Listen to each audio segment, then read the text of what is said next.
take the corner over on that far side. In it comes, pinged into the 6-yard area, and it's just wide, the header. That's a good save. That's a very good save.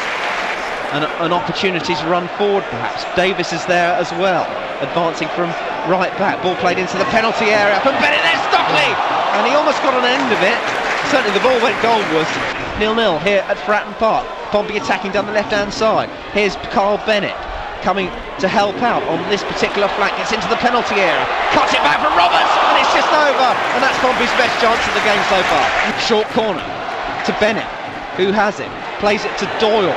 35 yards from goal, brings it onto his left foot, shoots! Good save from the keeper! And no forward could get on the end of the rebound. He hasn't blown his whistle. Here's Gary Roberts into the box to Stockley, stealing in at the far post is Ender Stevens, but he can't get on the end of it. And that indeed is the final whistle. It's finished 0-0, and it's a big disappointment, Alan Knight. No, it is, especially after the loss in midweek.